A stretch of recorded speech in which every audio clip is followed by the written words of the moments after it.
guys, it's Dan Martin and it's on education. And today we are going to discuss one of the most requested topics when I did a survey of parents, teachers, and homeschool parents is this whole thing of motivating your students. Time and time again, they said that that was one of the most difficult things that they had to do was motivate their students to get off the phone, uh, maybe quit talking to their friends all day long or watching endless YouTube videos. They really needed a way of getting their kids excited about the subjects that they needed to present to those kids. And so this is what we're going to talk about today. And we're going to look at it from several different angles. Okay, so the first thing that we are going to discuss is an article about identification and self-identification. And the title of the article is Identification with Academics and Motivation to Achieve in School, How the Structure of the Self Influences Academic Outcomes. And this is by Osborne and Jones. And I'll put the reference down below. It's an article in the Education Psychology Review. The focus of the paper was to discuss how the students' concept of themselves related to their subject influences and their motivation for learning. And the theory being that activities that increase one's sense of self are those that our students are more engaged in. And they made reference to the old thing of id, ego, and superego, and how those things relate to one's identification with oneself. And of course, the id is the activities that drive pleasure. Self is the things that students identify as being of worth or identifying with, and then the superego are the motivation to improve oneself. And so they talked about the theory behind this, and then they also talked about how the extensive studies are cited to give evidence to the fact that activities and pursuits that improves one's sense of self or improves oneself moving toward that superego idea really influences the student and motivates the student. And so let's take a look a little bit further into the study. And they talked about this thing called domain identification. And in any particular point in time, that might change. For example, one might identify strongly as an artist during college and an accountant as a postgraduate. Once you figure out that maybe you need to make a living, just being a very artistic person sometimes doesn't lead itself to making money, at least for the majority of people, and there's always exceptions to that. If one strongly identifies and gains a sense of worth from an activity or construct and loses that identity, it can be devastating. I'll tell you a brief story about me. I grew up in a neighborhood full of older boys, and we were always playing sports. We play baseball in the summer and football in the fall and winter. And then we played basketball pretty much all year round because we're in Kentucky and basketball kind of reigns supreme. And so growing up, I always wanted to be a basketball star. And I played a lot of basketball. And unfortunately, I wasn't terribly talented. And so when I got into high school, I played my during junior high and through to my sophomore year in high school, and I got cut from the basketball team.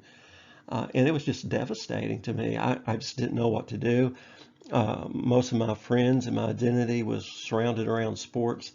And so it was really tough. And so I started concentrating on academics. And I always had kind of a interest in science. And so one of my science teachers, and I wasn't particularly good at academics, and my one of my science teachers told me, so don't worry about anything. Don't worry about how good a student you are. Don't worry about if you're very good at math or English. I'm going to teach you everything that you need to know about chemistry. And so I said, wow, that sounds cool. I'm going to really work hard at this because I know that I can be successful at it because she's going to teach me everything I need to know. And so this identification tends to create interest, and it tends to create a sense of self-worth. And so that's what the study was all about. Conclusions of the paper. Okay, so it says students who are more strongly identified with academics should choose to engage in academic activities, put forth more effort to succeed academically, and persist longer in the fact of frustration or failure than those who disidentify because the self-esteem would be more strongly influenced by academic performance. Strongly identified students would also be more likely to have goals, beliefs, and self-schemas that would foster their success in academics. And I think if you think back to your academic career, a lot of people identify as being a student. They identify as being an academic, at least the ones that tend to be extremely successful. And that's probably because, they had some sort of talent in a particular area, and that talent they work toward improving that, and so they can improve their self-worth or have that movement toward that super ego or that development of improvement and self-worth in a particular field. And so that was their premise. And then they go along, propose some things that would help students identify more with the pursuit of academic vacation. And so the author proposed 5 ways of increasing student academic identification. The first one was empowering students in the academic domains. And we'll talk more about each one of these individually in the following presentation. Demonstrating the usefulness of academic domains, supporting student success in academics, triggering and supporting student interests in academics, and then finally fostering a sense of caring and belongingness in academic domains. So let's talk about each one of these individually. So the first one is called empowering students. It says here, by allowing some choice in academic activities, students gain a sense of autonomy in relation to their education, allowing students to be more involved in decisions, increasing their feelings of self-worth and belonging, increasing their ability to take on challenging problems, increase creative opportunities, and a host of other benefits. And so a more cooperative model of teaching is encouraged as opposed to a more controlling classroom environment. Students need to feel part of their education community, involved in all decisions about their education. And here in a little while, we're going to talk about intrinsic and extrinsic motivation. And one of the things to really encourage that intrinsic or that love of learning and prolonged learning is to allow students choice. And so this goes along with this empowerment. I know that this is extremely difficult a lot of times because to allow choice means that you might not cover all the required material. You have a pretty extensive curriculum list that you have to go down through and to hit, but hopefully within that curriculum you can allow some choice and allow students choice in how they attack different procedures and problems. In the previous podcast, we talked about that in terms of higher order thinking skills, and this whole thing of having activities that go beyond the regular curriculum and allowing students a choice in those activities really seem to help improve critical thinking and encourage students to increase their problem-solving skills. So that's empowering students is the first one. Okay, demonstrating usefulness of domains. Okay, so this is the second attempt or the second part of trying to increase students' identity with academics. And it says working hard to demonstrate ways in which a subject will have value to the students short and long term. Goals may help a student value the instruction. So, uh, relating it to what they're interested in. I always did an interest survey at the beginning of the school year, and sometimes I was successful at getting students to tell me a little bit about what they're interested in, and sometimes not so much. You can get a good idea by just asking them what activities they're involved in outside of school. All the extracurricular activities within the school, and then maybe if they're working outside the school or have a hobby or interest um, that's not tied to academics, and you can relate that to the subject that you're teaching, even if it's just picking, like if you're teaching an English class, maybe have a variety of different books that relate to a student. So maybe a student works on a farm or has horses, and then having a book or books about agriculture as part of their reading assignment in English. And so I think that that's really neat. Um, as a chemistry teacher, I always wanted to know about possible career choices that the student had. Maybe they were really involved in fashion and cosmetics, and certainly that's a rich topic in chemistry. You can relate it to all the sorts of different fabrics like nylon and cotton and cosmetics, all the different types of chemicals and properties of cosmetics. And so I think that you just really have to keep those things in mind and try to bring those things up as you're discussing your subject matter. Students see little benefit of studies their college prep courses if they plan on vocational training. And this is one that really needs to be emphasized a lot, and to give a great sense of value to vocational trades. I think in the past we've a lot of times teachers are mostly college educated folks, and so they might not understand the value and the need for vocational training. And so I think that that is one of those things that we can emphasize as we go along, and certainly relate topics to auto mechanics or building or uh, certified nursing assistants and so forth. And so not everything should be geared toward college prep. Okay, so the third avenue here is supporting students' success, and have a variety of learning challenges that are available for students to explore and have success. Make success probable instead of optional, and a balance between challenging and developmentally appropriate should be kept in mind. They say here that students should be challenged according to their abilities, and care should be taken not to make comparison among students. Okay, so I think in these extra activities that you design to pique student interest, really those activities can be challenging, but the emphasis here should be on developing a love of learning instead of just piling on extra work for the students to do. I think, and this is my point of view, and please, comment below. Uh, I think that this should not be viewed as extra credit work.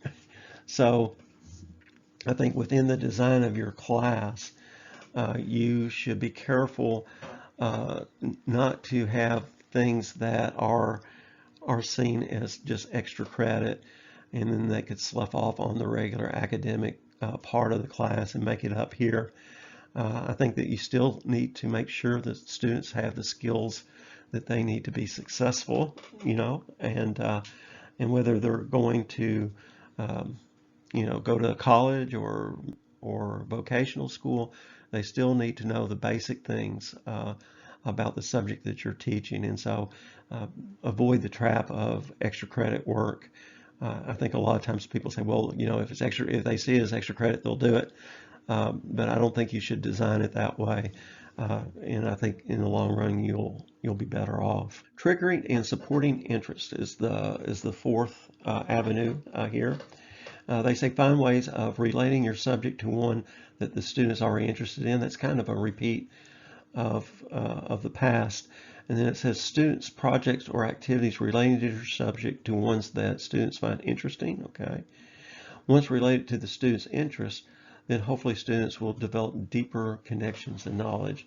And I, I kind of had a different take on this one, triggering and supporting interest. The triggering part is the one that I that word meant to me that you might develop an interest that the student doesn't already have. And I know in chemistry, I used to light methane bubbles on my hand, and it, be a big old flash, and it'd be kind of exciting. And so, and then we would talk about why methane is a great source of energy to propel cars, and we talked about the whole energy crisis and how natural gas is less polluting than gasoline, and then we had a back and forth about that, and then we could talk about green energy and all sorts of things. And then, maybe you touch upon something or get a question from a student that might be slightly, you might initially think it's off topic, but it's something that they're interested in, and to relate that to the subject matter and to trigger an interest. And then maybe toward in part of your class when you're trying to get students to go beyond the traditional subject, and maybe a critical thinking activity that you want students to use the knowledge to solve a problem, or to investigate things at a deeper level. Maybe that question will come back and be a source of inspiration for that student. So always trying to look for ways to inspire and to create interest. Foster a sense of belongingness. Okay, so this is one of the things that we always try to do in high school, and sometimes we are successful and sometimes not so much. But students should feel a sense of belonging to the school in some meaningful way. Programs and educational resources should be propagated with a diverse population so that students see themselves as fitting in. Every student should be involved in some type of extracurricular activity if at all possible. Okay, so encouraging kids to be in clubs, participate in sports, um, develop maybe be a student ambassador, maybe work part-time at the school, doing some useful projects. And so I think that there's a lot of this going on in our schools today, and I think that this is really important for students to develop some sort of sense of belonging in the school. And I know that we've had here in our county, we try to in the middle schools, we try to create a sense of belongingness to the high school and have that be a natural progression of pride in one's school. And I think that really helps, and it helps students develop and grow outside of the classroom as well with the social interactions. And so I think that is extremely important. Hey guys, sorry to interrupt, but I got an important question for you. Do you have a special skill or talent that you need to share with the world? Maybe you're an excellent photographer, or maybe you're an excellent woodworker, or crafter, or cook. There are any number of things that people do every day and really enjoy and do well that they need to share with others. And so let the good people at Teachable lead you through the process of designing your own online course.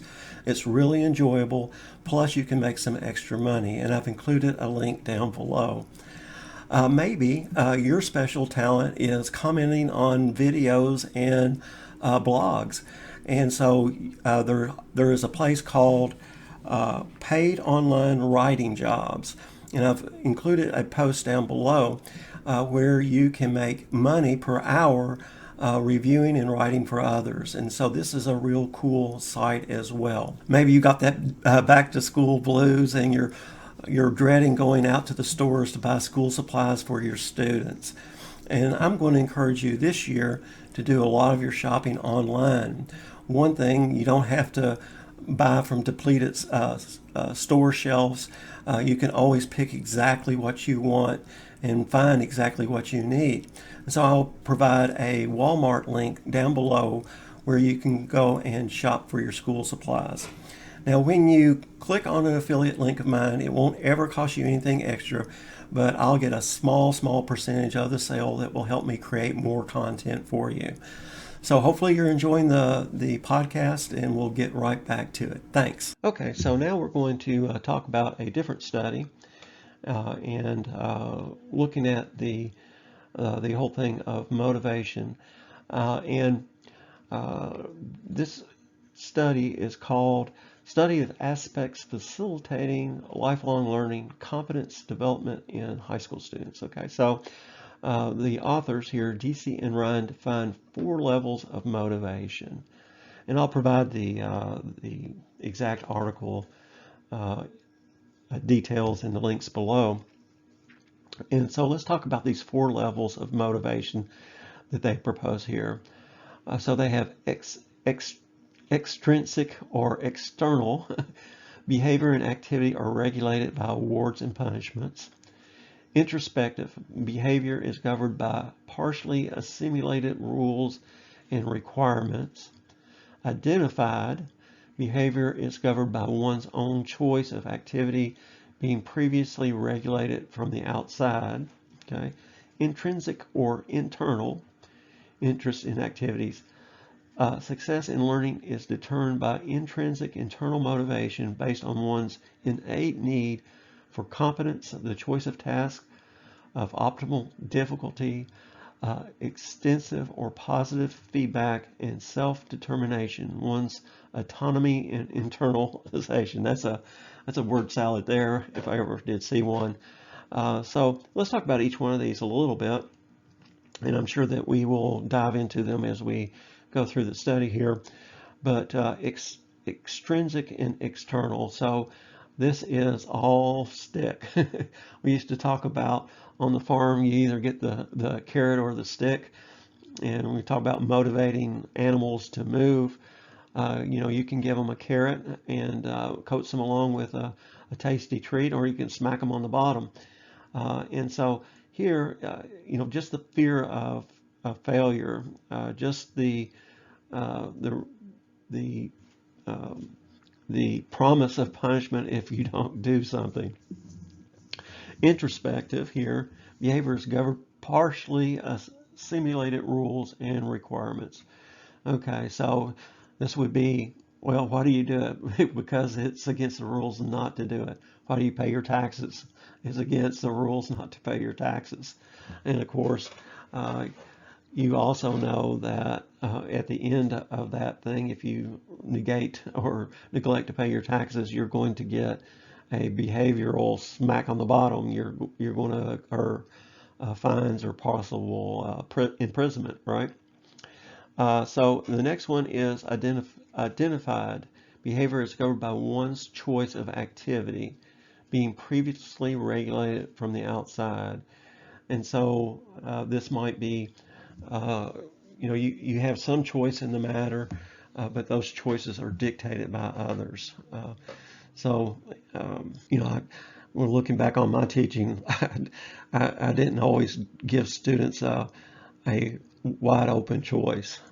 Intrinsic or internal interest in activities. Success in learning is determined by the intrinsic motivation. Okay, so this might be, my example of this would be that a student at the college level decides that he is going to take the tougher of the two professors because he knows that he needs to learn the material well. Or he might take the tougher of the two because he really enjoys the subject matter and wants to dive deeper into it. So one's autonomy and internalization. So, it's something that you enjoy doing. You're not necessarily worried about the grade or the extrinsic reward of it. Also, I think the parents a lot of times struggle with this in the fact that they might actually give students money to for grades, And I think you really have to be careful with that, because I really think that you need to develop this intrinsic quality where they internalize the act of learning and see value in it for their own self. Let's see what we have next. Okay, so let's take a little deeper dive into this whole thing of intrinsic and extrinsically motivating students. And the authors state that the concept of intrinsic motivation emerged from the work of Harlow in 1953 and White in 1959, in opposition to the behavioral theories that were dominant at the time. Intrinsically motivated behaviors were defined as those that are not energized by psychological drives or their derivatives, and for which the reward is the satisfaction associated with the activity itself. Intrinsically motivated motivation thus represents engagement in activity for its own sake. At that time, intrinsically motivation was contrasted with extrinsic motivation. Extrinsically motivated behavior is defined as engaging in activity to obtain an outcome that is separable from the activity itself. Okay, so just really a more precise definition here, and I think that that is useful in really thinking about the way that you design your lessons and also how you present units. And we'll talk about that a little bit later. But definitely there is a, a different outlook on accomplishing tasks and how you motivate students. Okay, so in contrast to the previous study, this this study actually did some evaluation in a type of experimental design designed to look at different types of motivations at two different schools. And so the research conducted compared two different schools in the Ukraine. A total of 134 students were evaluated in the study. One school, Lesrum, seemed to be a type of magnet school, and it was compared to what they identified as a general secondary school. Surveys were used to identify attitudes toward learning. These instruments were taken from other successful studies that were peer-reviewed. The relationship among level of autonomy and academic success were concluded. Also, the role of hubristic motivation was also evaluated. So they looked at the motivation of students and as a background from different types of instruction, basically. And so this was what they attempted to do, was determine if you design the lessons to be more ones with more intrinsic motivation, if you had a better result. Okay, conclusions here. The results indicated a positive correlation between intrinsic motivation and academic performance. Students from the Lucerne Academy had a higher degree on average than the students from the general high school. Hubristically motivated students tended to have a higher reliance on external factors as it related to their academic performance. The authors state that the degree of self-regulation in learning activities needs to be student-driven. They had a really successful study, it seems, and I was a little skeptical of the study because they were really promoting one school over the other, and so I kind of I kind of thought, well, they had a motivation for it to turn out a certain way, and so I was a little skeptical of it. The hubristic motivated students, that was interesting. Really, what they did in this survey is they designed their questions in such a way as to identify certain students as being motivated by wanting to be superior to others, basically, and so from this they concluded, and not surprisingly, that the reliance on external factors, how they perceive everybody else to see them, wanting other people to brag on them and so forth, was really their motivation. They weren't learning because they were enjoying learning. They were learning so that they could prove that they were better than other people. So I thought that that was kind of interesting. Okay, so now let's take a look at another study that was done. And this one had to do with how you present the goals of an activity. And in this particular one, I think it was a physical fitness type of activity. And what they did was they uh, had different groups presented with the same activity, but they presented the activity and the goals of the activity in different ways. Some of the groups were given the goals as being intrinsic, that you're going to be healthier, you're going to have a better quality of life. They emphasize the internal benefit. The other group, they did extrinsic goal framing. They said that you're going to look better, uh, you'll be more popular, maybe you'll make more money from being, well, that could be intrinsic too, but they phrased it differently. And then it was interesting that they had two subgroups, or actually they had three groups, and then they had um, three different groups. And so the third group, they presented intrinsic and extrinsic goals. Okay, so they had intrinsic goal framing, ex, ex, extensive goal framing, or external goal framing, and then a combination of both. And then they had another group where they had intrinsic, extrinsic, and then no goal framing. And so then they made some conclusions based on that. So let's take a look at that. We'll read the outline here as presented by the authors. They said examination of motivation dynamics in academic context with self-determination theory has centered primarily around both the motives, intrinsic versus extensive, later autonomous versus controlled. I kind of like that better. That you think of it as being an autonomous learner, one that's learning on their own, or one that's being controlled by others. That regulate learners' study behavior in the context that promote or hinder these regulations. Less attention has been paid to goal contents, intrinsic versus extrinsic, that learners hold, and to the different goal contents that are communicated in schools to increase the perceived relevance of the learning. Recent field experiments are reviewed showing that intrinsic goal framing relative to extensive goal framing and no goal framing produces deeper engagement in learning activities, better conceptual learning, and higher persistence at learning activities.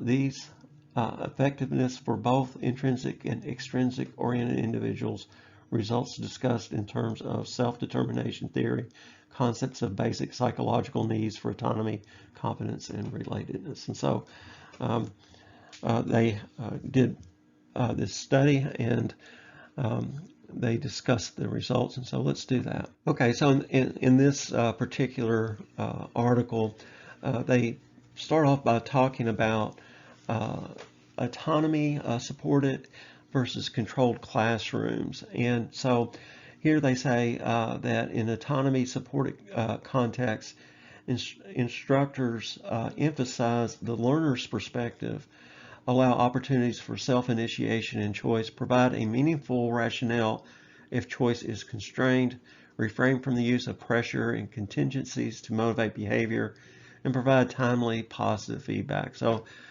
this type of environment, and we saw this in the previous studies also, that they felt like encouraging students to be more involved in choice and to be more involved and see the educational process as one that they are making decisions and highly involved in. And then they contrast this to controlling classroom. Everything is seen as mandatory language, such as have to, should, ought to. Also, if choices are given, they are perceived as requirements. And so these are the things they say you want to avoid. Okay, and as stated before, they're really looking how you frame the lesson. And so the learning goals, intrinsic goals on average are more highly valued than extrinsic goals. And of course, they point out studies that have proven this to be true. And an expectancy value approach would suggest that portraying a particular activity as serving the attainment of an intrinsic goal relative to portraying it as serving as an extrinsic goal should increase the perceived value of the learning. Okay, so let's take a look at the first data set in the first study that they cite here. They had intrinsic goal framing versus extrinsic goal framing versus both. And so they say here the study indicated that the intrinsic goal framing led to better performance and persistence than did either the extrinsic goal framing condition or the two goal framing condition. Moreover, in line with SDT, and that's self-determination theory, suggests that the intrinsic goal framing entails a different quality of motivation. It was found that the intrinsic versus double goal framing effects on performance and persistence were fully mitigated by participants' self-orientation, that is, their motivation to master and fully understand the learning material. And so I think here that just the love of doing an activity in terms of understanding its benefit to you trumped, and I think it was really interesting, trumped both that and in addition to that, the extrinsic rewards. And so we kind of put a pressure on the student to look at the reward more than the internal reward. And so they felt that that was deleterious, and that's what their results showed. So, and these were peer-reviewed studies and well supported with the data that they obtained. And so let's look at the next study and see what it entailed. Okay, so let's talk about the second study, intrinsic goal framing versus extrinsic goal framing versus no goal framing. So here the results showed that intrinsic goal framing related to no goal framing led to higher autonomous motivation and better test performance. It also resulted in greater persistence both in the short and long term. So, emphasizing the benefits in terms of health and vitality and good for you did better than no goal framing. I thought the next, that's kind of a no-brainer. But the second one was really interesting. It said, in contrast, extrinsic goal framing related to no goal framing undermined participants' autonomous motivation, performance, and long-term persistence, although it resulted in better short-term persistence. And so this is interesting. And so if it's a kind of a do it for an external reward thing, you can't keep up with that external reward forever. And so that tended to motivate students in the short term, but then in the long term, you are better off just not giving them any kind of reward at all.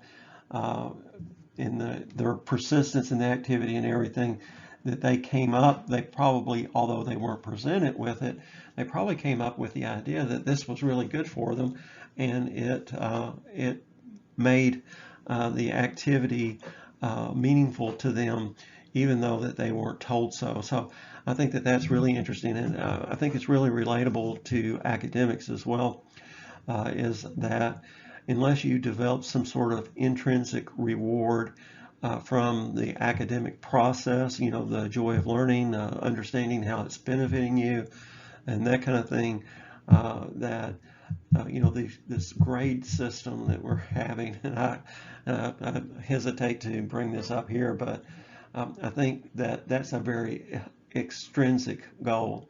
You can make it A, B, or C. Well, once the course is over, what's the motivation? If that's your motivation, what's the motivation to learn anything else about the subject? And so, and I've had students that they were grade chasers. The only thing that they really cared about was the grade. And so studies are really interesting.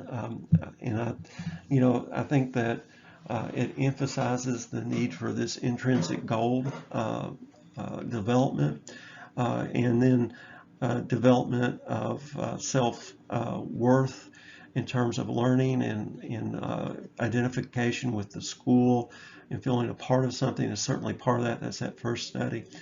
And so in the next podcast, we're going to talk about more concrete ways of developing this intrinsic goal or intrinsic motivation scheme.